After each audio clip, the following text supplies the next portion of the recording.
good. Right, so next topic is a funny one, and I think that this is indicative of Marvel as a whole now.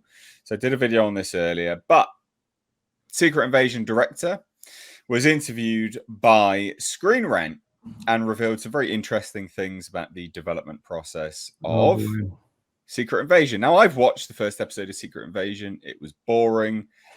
It was a spy espionage thriller for idiots. Nick Fury gets demeaned multiple times. He's on a journey to find himself. He's a washed-up old Nick Fury now. This, of course, this is what we always know these people to do and be, and it's creative bankruptcy. It's always the same shit now, basically.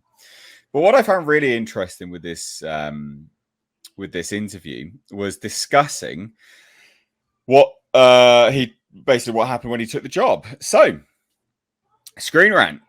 I love Secret Invasion.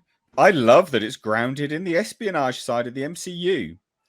In adapting the story from the comics to the screen, how did you decide what to pull and what to avoid from the comics? 10 guesses, guys. What happened? Then it's a matter of how on the nose to be, but I'm sure it's going to be something anti-fan and anti-comic. Victoria Alonso? Oh, worse than that. So, when I took on this job as director, I didn't write the script. So a lot of those decisions were made by Kyle Bradstreet and the other team of writers that we had. The first thing I was told is don't read the comics. Right. What? Yeah, I know, it gets better. Don't read the comics. It had nothing to do with what we're trying to do here. It gets worse or better, depending on how you look at it, because it's funny. The story was actually born out of the electricity created between Sam Jackson and Ben Mendelsohn in Captain Marvel. And they said, oh, we got to do something with that. So they found a story that would serve that relationship and would expand the MCU and other characters who are not in the comic books. I think it's a story unto itself. Then why call it Secret Invasion? Not so secret subversion. That's what they should have been called. And here's the other thing. Even though Robert gave it positive review, Robert Meyer Burnett gave it positive reviews, he had read the earlier versions of the script. And from my understanding, he said they took a bunch of the story and crammed it into the first few minutes of the show. It's childish. The first like an exposition dump. Well, barely, not even really that. Nick Fury's just being a bitch up on a space station, Saber. There's no explanation as to why. He's just he's crying from the blip. He didn't like being disappeared. Oh no. Who cares? Well, basically what I was saying though, there must have been a really huge rewrite was my point. So I have no idea what this was to begin with. I have no idea what they're trying to do with it. Guess what? I have zero interest in this, especially since it's born out of Captain Marvel, because guess what?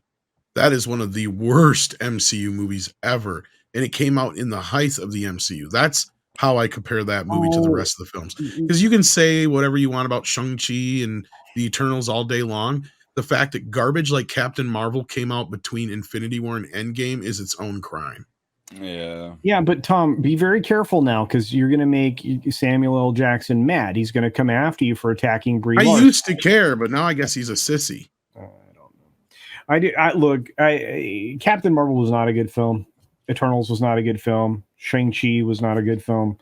You can go back through all the films all the way back into and including Endgame and say they were not good films. Endgame was disappointing to me. It was still okay, and it kind of wrapped everything up.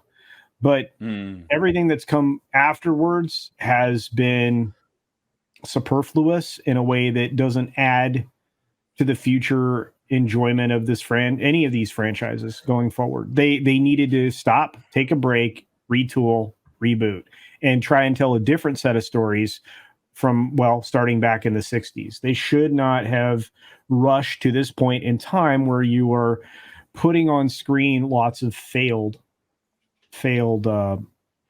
comics, because that's kind of where we're headed. And you know, if now we're deviated even further from the source material, you know, you're going to lose the audience that was tied to that too. There's no win here.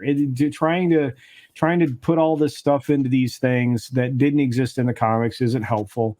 You know, trying to write a completely different story and doing an in-name only version of something isn't helpful. You're alienating an audience now and for the future, because they won't trust you again. And that's the very problem Disney's suffering from right now. Nobody trusts them.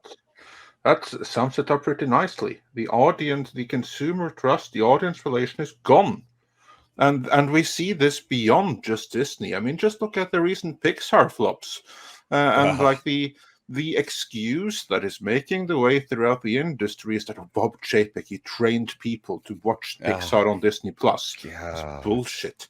Pixar has lost the faith of the audience because they're shit now. They're woke shit now. Simple as that. And they're attached to Disney. Disney's brand is damaged. Yeah. Heavily. Yeah.